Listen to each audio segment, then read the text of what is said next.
बहुजन समाज की हर खबर पाने के लिए सब्सक्राइब करें अम्बेडकर पीपल्स वॉइस और बेल आइकन दबाएं। को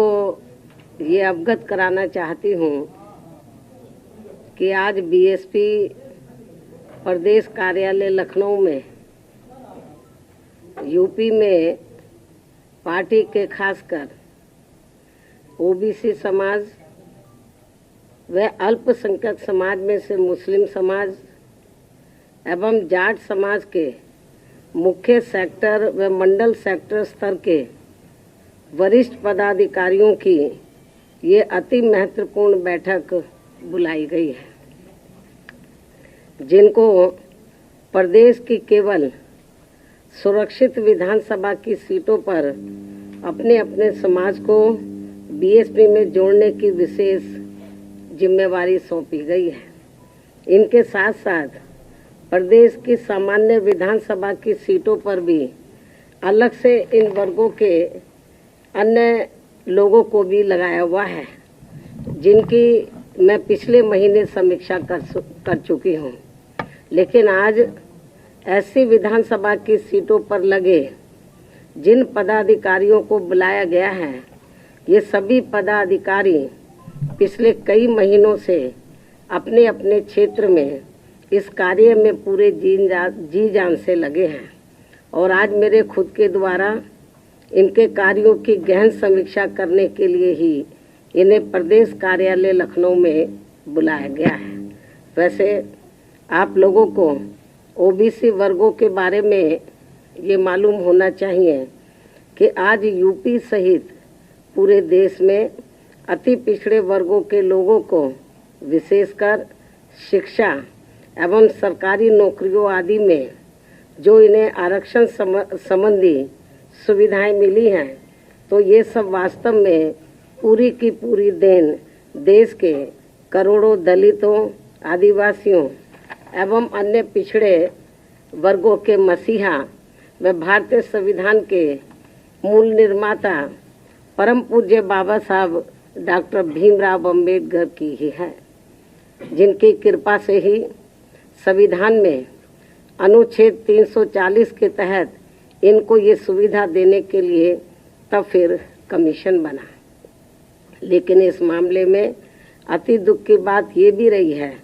कि केंद्र में रही आज़ादी के बाद लंबे अरसे तक केंद्र में रही कांग्रेसी सरकार के समय में ही मंडल कमीशन की रिपोर्ट आने के बावजूद भी इस पार्टी की सरकार ने इसे लागू नहीं किया था, जिसे फिर बीएसपी ने ही अपने अथक प्रयासों से केंद्र में रही श्री बीपी सिंह की सरकार से लागू करवाया था और तब फिर जाकर देश में ओबीसी वर्गों के लोगों को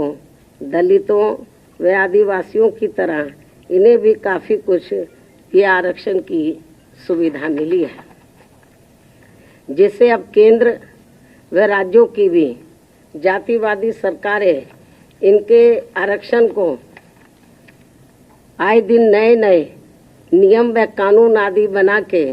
तथा कोर्ट कचहरी आदि का भी सहारा लेकर प्रभावहीन बनाने में लगी है। यही हाल हमें यहाँ इन वर्गों का यूपी में भी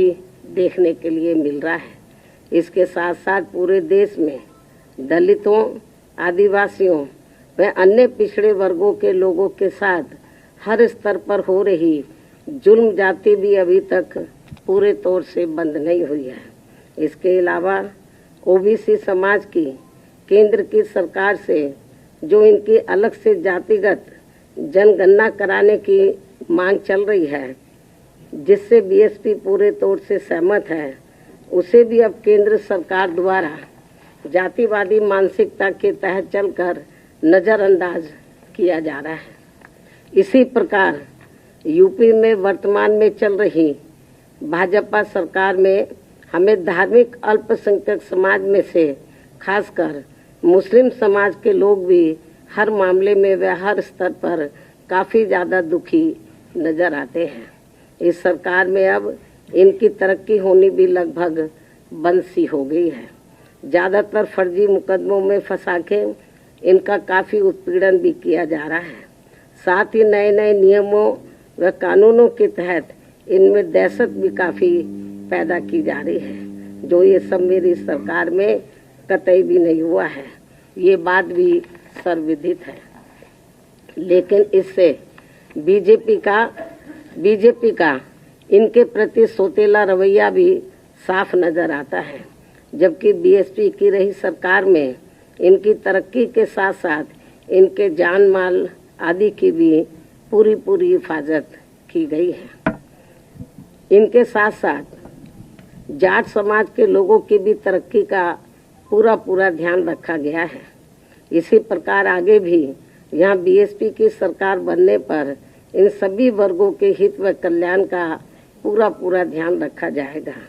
और इन सब के बारे में प्रदेश में पार्टी के ओबीसी व जाट समाज एवं मुस्लिम समाज के आज आए हुए हैं सभी पदाधिकारी अपने अपने समाज की छोटी बैठकों के जरिए ये सब बातें काफ़ी कुछ बता रहे हैं, जिसके कारण इन वर्गों के लोग बड़ी संख्या में पार्टी से जुड़े हैं। अंत में अब मैं यही कहना चाहती हूँ, इस बार चुनाव में बीएसपी की सरकार बनने पर हर मामले में व हर स्तर पर प्रदेश के अति पिछड़े वर्गों के साथ साथ मुस्लिम एवं जाट समाज के लोगों के भी हित व कल्याण का बीएसपी की यहाँ पूर्व में रही सरकार की तरह ही फिर से पूरा ध्यान रखा जाएगा। इस विश्वास के साथ ही अब मैं अपनी बात यही समाप्त करती हूँ। धन्यवाद। आज ब्राह्मण समाज का मैंने पिछली बैठक में संदेश दे दिया था। आज तो केवल ओबीसी समाज और धार्मिक अल्पसंख्यक समाज में से मुस्लिम समाज और जाट समाज के जो वरिष्ठ लोग हैं, जिनको विशेष जिम्मेवारी